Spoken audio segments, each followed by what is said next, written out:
Hi everyone, welcome back to JR Pro Shop Vids. I'm joined by special guest Jordan Jung, just back from a trip to Brazil, Rio de Janeiro, representing Team Canada at the PABCON Champion of Champions event.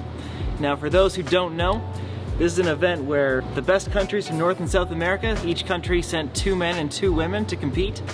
What were they competing for? What was the purpose of the tournament here? So in each division, men's and women's, the top 3 doubles pairings would qualify their country for the Pan Am Games, which is quite a big deal.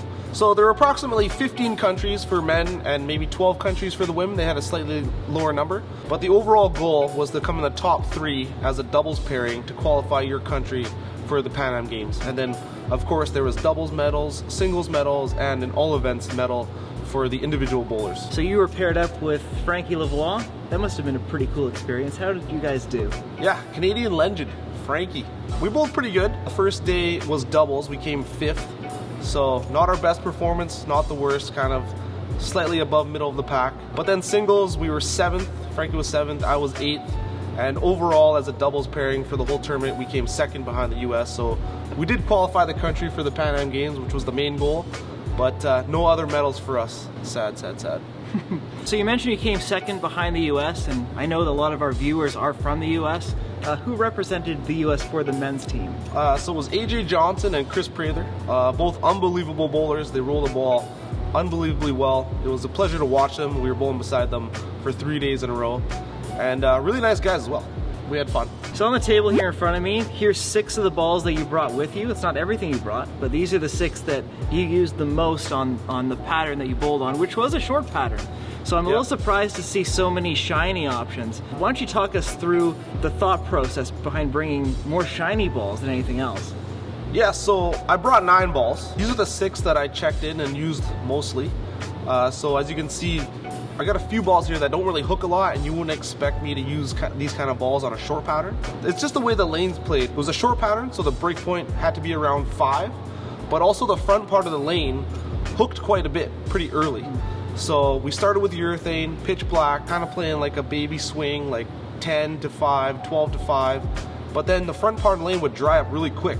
So we would have to jump left into the middle of the lane, but also get the ball to 5 still and have it recover. So that's why you see a lot of balls here that retain a lot of energy going down the lane. Cosmos, X2, Hustle Wine, right? They retain a lot of energy, so when the front part of the lane is dried up and we have to move left, these balls are gonna hook in the back end and make it back to the pocket. Now going into it, you did have a practice day before the tournament started. You had to cut your arsenal that you brought down to 6, and obviously these are the 6 that you chose.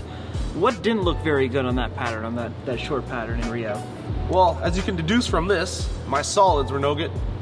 So I had 3 solids that I didn't check in. And if you'd like to guess what those 3 solids were, have fun down in the comments below. I'm sure you can guess one of them. Just the problem I found on the practice day was that the solids just hooked a little bit too early.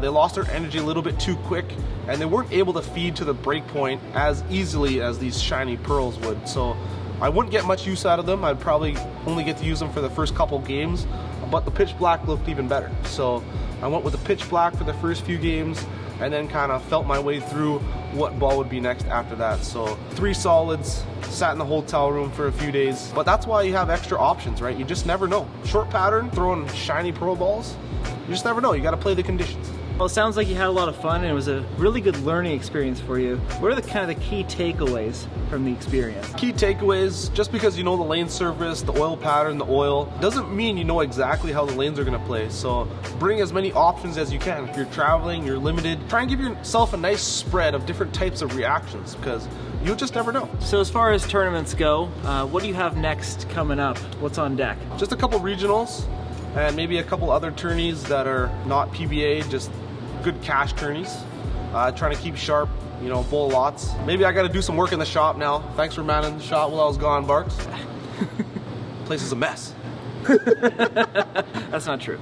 So until then, we'll keep making videos until we have some more trips. Thanks for watching, everyone. Hope you enjoyed it.